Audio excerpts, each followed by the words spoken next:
Welcome back everyone. Before we move on and discuss further topics, let us talk about design. Design is not optional that you can choose to ignore. When you start building any type of application, you have to incorporate good design right from the get-go. Bubble Editor gives us nice tools to build clean and responsive UIs. Let's understand what a good design really looks like. Look at these two newsletter sign-up opt-in boxes. Would you rather give away your email to the one on the left or the one on the right? The answer is rather straightforward. I think you would definitely choose the one on the right. There are many things that are going wrong with the left opt-in box. The most obvious one being there is no color contrast between the font and the background color. There is no proper layout. The text elements and the button are not properly aligned. A good design isn't really that hard. You can go from building pages like the one on the left to the one on the right. You simply need to follow the design principles that are laid out by the experts. Although the main focus of this video is on the Bubble Editor, we will still look at a few of the design principles. Let us look at the Bubble Editor and the features it provides to build clean and responsive UIs. I will drag and drop a few text elements and a button. Let me name the elements. Okay.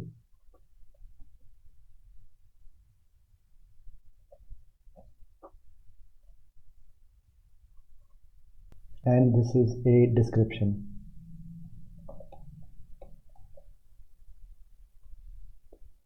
I will copy some text from the loremipsum.io website.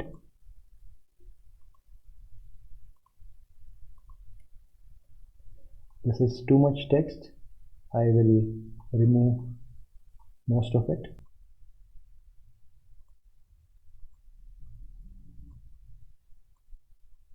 Alright, let me move the button.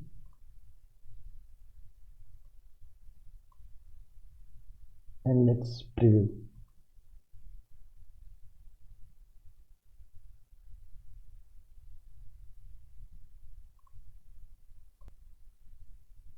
This text is too plain and there is nothing exciting about it, and also there is no visual hierarchy. Let's change it.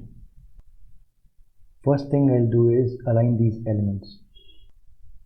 To do that, I will choose snap elements to edges. There is a hypothetical line over here, and if I move this element, it will automatically snap to the edge. And similarly, this button, if I move, I can see this snapping already. I'll move this side and I'll also snap it to this horizontal edge. Let's create some visual hierarchy by modifying the font size of the header and the description. One of the common ways to improve your designs is to take inspirations from nature. One such example is the divine proportion or the golden ratio. If you look at the nature around you, it follows a Fibonacci series or the golden ratio.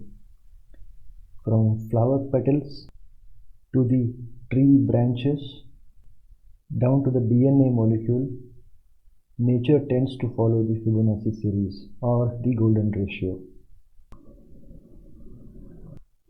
The minimum font size should be 16, and using the golden ratio we can calculate the size for the heading. I will simply multiply 16 with the golden ratio. I will round it off and I'll choose 26 as the font size for the heading, and let's see how it looks like. I'll double click on the heading. I will remove the style. I'll choose 26. It already looks good, but there is not much contrast. So what I'll do is I will again multiply it by 1.6, the golden ratio. Okay, I will choose 42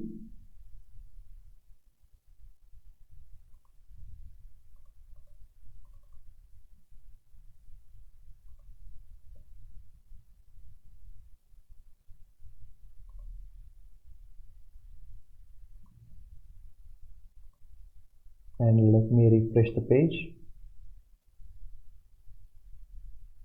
Now I need to do some adjustment here.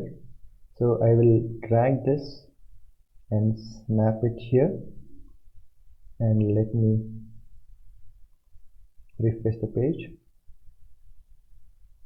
This looks good, but I can remove this line spacing. To do that, I'll go here, I'll reduce the line spacing to 1, and let's see. It looks better, but I can increase the line spacing from here.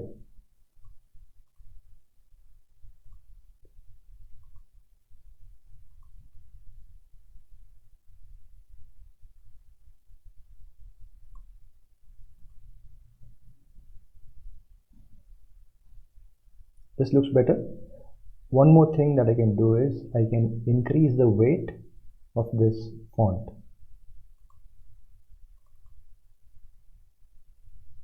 You see I am using Barlow regular here, and I can choose weight 600.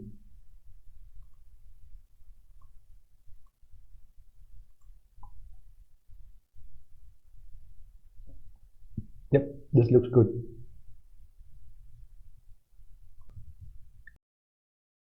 In the next video, we will look at all these options to align the elements in the way you want. And we will also look at how to use the grids to properly align your elements. Stay tuned, see you in the next one.